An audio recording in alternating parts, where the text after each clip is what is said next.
அனைவருக்கும் வணக்கம். திருப்பதி ஏழுமலையான் கருவறையில் இருக்கும் ஒரு அரிய வீடியோ காட்சி தான் இப்போ நாம் இந்த வீடியோவில் பார்த்துட்ருக்கோம்.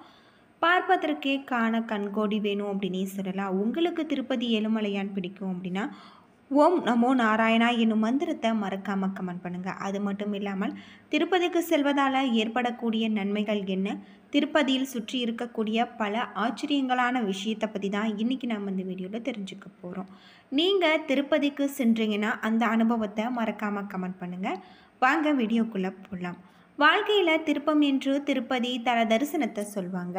கலியுகத்தின் கண்கண்ட தெய்வமான திருமாலின் அற்புதமான திருத்தலம் தான் இது. இந்த தலத்துக்கு வந்து அருள்பாலிப்பது கூட ஒரு உன்னதமான நிகழ்வு. திருப்பதி ஏழுமலையான் கோவில், வெங்கடேஸ்வரா கோவில் நாட்டில் உள்ள மிக பழமையான புகழ்பெற்ற ஆன்மீக யாத்திரை தலமாக இருக்குது. திருவேங்கட மலையின் மீது 7வது சிகரத்தில் விற்றிருக்கு. புஷ்கரணி ஆற்றின் தெற்கே அமைஞ்சிருக்கக்கூடிய இந்த கோவில் முழுக்க பாரம்பரிய கோவில்களை கட்டுமான அம்சங்களுடன் நிர்மாணிக்கப்பட்டிருக்கு அப்படின்னு சொல்லலாம். 2.2 ஏக்கர் பரப்பளவில் அமைஞ்சிருக்கக்கூடிய இந்த கோவிலின் உள்ளே 8 அடி உயர வெங்கடேஸ்வரர் சிலை பிரதிஷ்டை செய்யப்பட்டிருக்காங்க. ஆனந்த நிலைய திவ்ய விமானம் என்னும் தங்க பீடத்தின் மீது இந்த சிலை நிறுத்தப்பட்டிருக்கு. இந்த விக்கிரகத்தின் கண்களில் ஜொலிக்கும் மாணிக்க ரத்தன கற்கள் பொதிக்கப்பட்டிருக்காங்க. கற்பூரம் மற்றும் குங்குமம் போன்றவற்றை இவற்றோடு சேர்த்து பொதிக்கப்பட்டிருக்காங்க. ஏழுமலையானின் திருமேனிக்கு பச்சை கற்பூரம் சாத்துறாங்க. பச்சை கற்பூரம் ஒரு வகை ரசாயனம் கலந்தது. சாதாரண கற்களில் தடவி வந்தால் காலப்போக்கில் அந்த கல்லில் வெடிப்பு விழும். ஆனால் ஏழுமலையானுக்கு வருடத்தில் 365 நாட்களுமே பச்சை கற்பூரம் தடவுறாங்க. எந்த பாதிப்பும் ஏற்படுவது இல்லை அப்படின்னு சொல்லப்படுது. கடல் மட்டத்தில் இருந்து சுமார் 3000 அடி உயரத்தில் இருப்பதால் எப்பொழுதும் குளிர் நிறைந்திருக்கக்கூடிய திருப்பதியில் அதற்கு நேர்மாறாக கருவறையில் ஒரு இயற்கை அற்புதம் உண்டு. அதிகாலையில் குளிர்ந்த நீரால் அபிஷேகிக்கும் போது பெருமாளுக்கு வியர்க்கும். பீதாம்பரத்தால் அந்த வியர்வையை ஒற்றி எடுப்பாங்க. ஏழுமலையானின் திருமேனி எப்பொழுதும் 110 டிகிரி பாரன்ஹீட் வெப்பத்துடன் இருக்கு. அதுபோன்று ஒவ்வொரு வியாழக்கிழமையும் ஏழுமலையானுக்கு அபிஷேகம் செய்வதற்கு முன்னதாக நகைகளை கலற்றுறாங்க. அப்பொழுது ஏழுமலையானின் ஆபரணங்கள் கதகதப்புடன் இருப்பதை நம்மால் உணர முடியும். திருப்பதி ஆலயத்தில் இருந்து சுமார் 1 கிலோமீட்டர் தொலைவில் சிலா தோரணம் என்ற அபூர்வ பாறை இருக்குது. உலகத்திலேயே இங்கு மட்டும்தான் இந்த பாறைகள் காணப்படுது. இந்த பாறைகளின் வயது 250 கோடி வருடம். ஏழுமலையானின் திருமேனிக்கும் இந்த பாறைகளும் ஒரே விதமானவையாக சொல்லப்படுது. திருப்பதிக்கு திருமலை அடிவாரத்தில் இருந்து நடந்து செல்ல 2 விதமான பாதைகள் இருக்குது. அலிப்பிரி, அதாவது கீழ் திருப்பதிக்கு அருகில் இருக்கக்கூடிய இந்த பாதையே நீண்ட நெடுநாட்களாக பயன்பாட்டில் இருந்து வருது. அது மட்டும் இல்லாமல் ஸ்ரீவாரிமெட்டு திருப்பதிக்கு 20 கிலோமீட்டர் தொலைவில் சீனிவாசா மங்காபுரத்துக்கு அருகில் அமைஞ்சிருக்கு. பழங்காலத்தில் பெருமளவில் பயன்பாட்டில் இருந்து சமீப வருடங்களில் திருப்பதி தேவஸ்தானத்தால் சீரமைக்கப்பட்டு இந்த வழியை ஆந்திராவை சேர்ந்தவர்கள் கீழ் திருப்பதிக்கு அருகில் உள்ள ஊர்கள் மட்டுமே அதிகம் பயன்படுத்துகிறாங்க. ஐதீக ஆசிரங்களின்படி வராக சுவாமியை வணங்கிவிட்டு பின்னர் ஸ்ரீ வெங்கடேஸ்வரரை தரிசிக்க வேண்டும் என்ற நெறிமுறை கடைபிடிக்கப்பட்டு வருது என்பது குறிப்பிடத்தக்க ஒன்று. கிருஷ்ண அவதாரத்தை முடித்து பெருமாள் வைகுண்டத்தில் தங்கியிருக்காரு. பூலோகத்தில் கலியுகம் தொடங்கி அநியாயங்கள் பெருகியிருக்கு. மீண்டும் இறைவன் பூமியில் அவதாரம் செய்ய வேண்டி காசியப்பர் முனிவர் தலைமையில் யாகம் நடத்தியிருக்காங்க. யாகத்தை காண வந்த நாரதர் யாகத்தின் பலனை யாருக்கு தரப்போகிறீர்கள் என்று முனிவர்களிடம் கேட்டிருக்காங்க. பலனை சாந்தமான மூர்த்திக்கு தருவதென்று முடிவு செஞ்சுருக்காங்க. மும்மூர்த்திகளை சாந்தமானவரை தேடி பிறகு வைகுண்டம் சென்றிருக்காரு. திருமால் பிறகு முனிவரை கண்டு கொள்ளாமல் இருக்க அவர் மார்பிளை எட்டி உதைச்சிருக்காங்க. திருமால் கோபம் கொள்ளாமல் உதைத்த பாதத்தை தடவி கொடுத்திருக்காங்க. பொறுமையும் அமைதியும் நிறைந்த திருமாலுக்கே யாக பலனை தருவதென்று முனிவர்கள் முடிவெடுத்திருக்காங்க.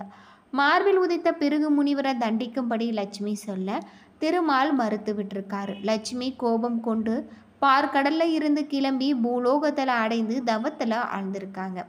திருமாலும் திருமகளை தேடி உலகத்தை சுற்றி அலைந்து வேங்கடமலையில் இருந்து ஒரு புற்றுல கண்மூடி அமர்ந்திருக்காங்க. அவருக்கு பசித்தது. இதை பற்றி அறிந்த நாரதர் தவத்தில் இருந்த லட்சுமியிடம் சொல்லியிருக்காங்க. லட்சுமி வருத்தம் அடைஞ்சிருக்காங்க. நாரதர் அவரிடம் திருமாலின் பசியை போக்க உபாயம் சொல்லியிருக்காங்க. அதன்படி பிரம்மாவும் சிவனும் பசுவாகவும் கன்றுவாகவும் மாற லட்சுமி தாயார் அவற்றின் எஜமானி போல வேடம் அணிந்து அப்போது அந்த பகுதியை ஆட்சி செய்த மன்னனிடம் விற்க சென்றிருக்காங்க.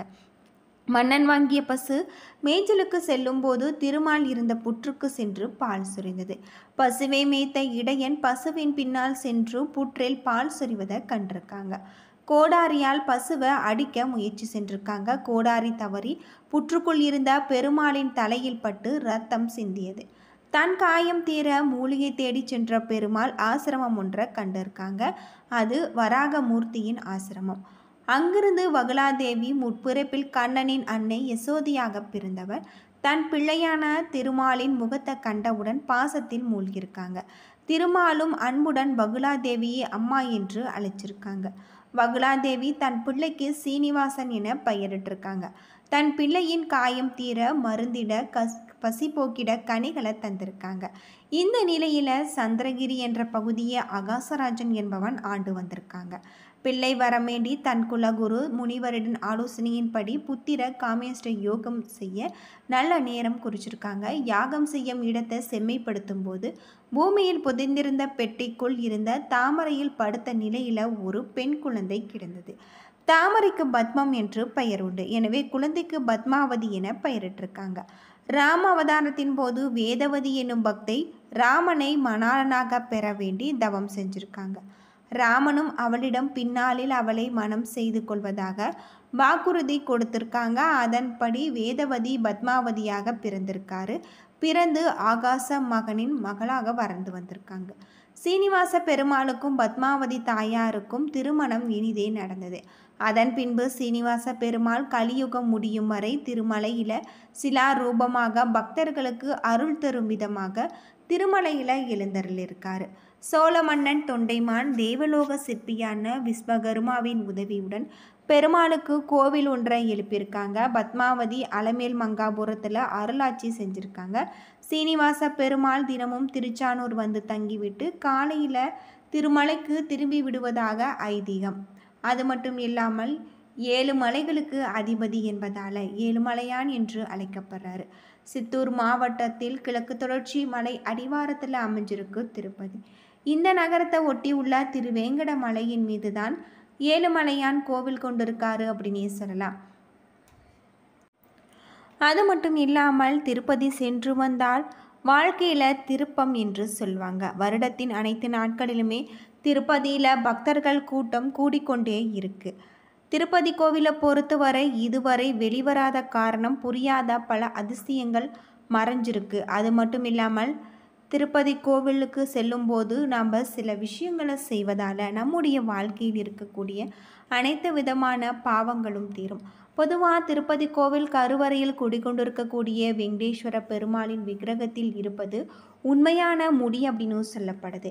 இந்த முடி இதுவரை உதிர்ந்ததோ சிக்கல் விழுந்ததோ கிடையாது. புராணங்களின்படி கர்தவன் என்று அரசி தனது முடியை எடுத்து பெருமாளுக்கு கொடுத்ததாக சொல்லப்படுது. கருவறையின் மையப்பகுதியில் நின்ற கோலத்தில் ஏழுமலையான் காட்சி தருவதை பார்த்துருப்போம். வெளியில் இருந்து பார்ப்பவர்களுக்கு பெருமாள் கருவறையின் மையப்பகுதிகளில் நின்று கொண்டிருப்பதாக தோன்றும். ஆனால் பெருமாளின் விக்கிரகம் கர்ப்ப கிரகத்திற்கு வலது புறத்தில் சற்று ஓரமாக தான் இருக்கிறதாக சொல்லப்படுது. அது மட்டும் இல்லாமல் ஏழுமலையான் கருவறையில் பெருமாளுக்கு அருகில் எரிந்து கொண்டிருக்கக்கூடிய விளக்கை யார் எப்பொழுது ஏற்றினார்கள் என்பது இதுவரை தெரியாத ஒரு அதிசயம். காலை அபிஷேகத்திற்கு முன்னதாக பெருமாளின் திருமேனியில் வியர்க்கும் வியர்வை துளிகளை ஒட்டி எடுக்கிறதாகவும் சொல்லப்படுது. திருப்பதி கோவில் ஏழுமலையான் இருக்கக்கூடிய சிலை உயிர்ப்புடன் இருப்பதாக சொல்லப்படுது. ஏழுமலையான் சிலைக்கு பின்புறம் உள்ள சுவற்றில் காதை வைத்து கேட்டால் கடல் அலைகள் ஓடும் சத்தம் கேட்பதாக சொல்லப்படுது. திருப்பதி பாலாஜிக்கு படைக்கப்படும் மாலைகள், மலர்கள், பால், வெண்ணெய், துளசி உள்ளிட்ட அனைத்து பொருட்களும் ரகசியமாக ஒரு கிராமத்தில் இருந்துதான் வரவழைக்கப்படுவதாக சொல்லப்படுது. வெளியில் இருந்து இந்த கிராமத்துக்கு யாரும் போகவும் முடியாது. திருப்பதியில் இருந்து 20 கிலோமீட்டர் தூரத்தில் அமைஞ்சிருக்கு அப்படின்னு சொல்லப்படுது. என்ன நண்பர்களே, இந்த வீடியோ உங்களுக்கு பயனுள்ள தகவலை தந்திருக்கும்னு நினைக்கிறேன். வீடியோ பிடிச்சிருந்தா லைக் பண்ணுங்கள், ஷேர் பண்ணுங்கள், கமெண்ட் பண்ணுங்கள். இது போல் தகவலை தெரிஞ்சுக்க நம்ம சேனலை மறக்காமல் சப்ஸ்கிரைப் பண்ணுங்கள். நன்றி நண்பர்களே.